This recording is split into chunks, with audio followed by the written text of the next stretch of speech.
So I gotta admit, this is a laundry house special. This one is a laundromat deal. I can turn off with my tail. I can flip off the dryer. I can depress the power button on the dryer, and I could kill the dryer. But I can't turn those big knobs on the washing machine. I have to jump all the way up there, and I'm too old. I could turn it with my mouth. But so you're gonna have to listen to this. It's not very professional.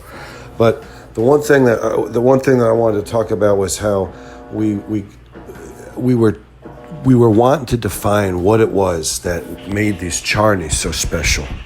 Well, I uncovered some. I was reading, and I went to where they had microfiche in a library in Kentucky. It wasn't even the county where the Charney's grocery store is. It was the next county over. I think that was the county that were keeping up with them Charneys, because I think them Charneys back in the old days were kind of a rough and tumblesome group of characters. But, they own the whole mountain. It's kind of like Walton's Mountain in reverse. It's Charney's Mountain. And them Charneys, all look like they must be Scandinavians. They have a big Uruguayan connection, but they look like they're mountain people, but they kind of look like hippies, like orange-haired Scooby-Doo Shaggy from Scooby-Doo, hippie, kind of long, lean, big Adam's apple, lanky neck, orange hair. I don't know. They look like Bruce Jenner's more masculine cousins. But I digress. The thing about these Charneys is that while I was reading the articles in the microfiche, I just boiled down to this, that they weren't known. Let's just say they weren't known for shooting people. They shot their fair share. And it was always Charneys shooting Charneys. If you read it, I had to put on my dog apparatus, and I had to sneak in the library when no one was looking, and I operated microfiche, and I could zip around and I read articles from, it was the Kentucky Mountain Herald or something like that. Something up there that was mostly about gossiping about each other's neighbors. It was like a 6-page newspaper, but it was very insightful about the history of the Charneys. And if you read enough times, the Charneys were shooting at each other with some regularity. Then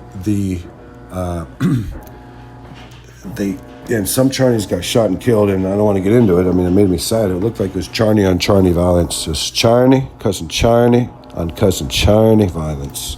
That's what it appeared to be. But the thing is, that only happened like every 10 or 15 years somebody got killed. Maybe it was every 20 years. And there was gun violence probably every 3 to 5 years. There was gun violence, woundings. But, it's just flesh wounds for the most part. No shattering of bone for the most part, if I read through correctly. And I think I had a detailed reading.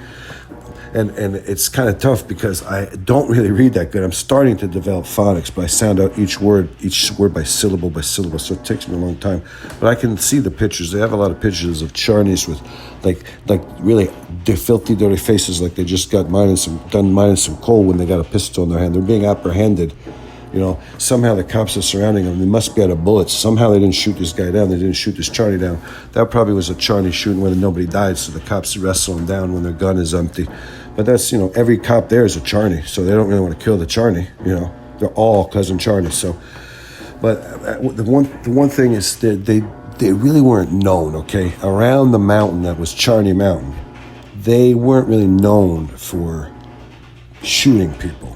They were more or less known for always wanting to shoot people. They always wanted to shoot somebody, but they didn't really shoot anybody that often.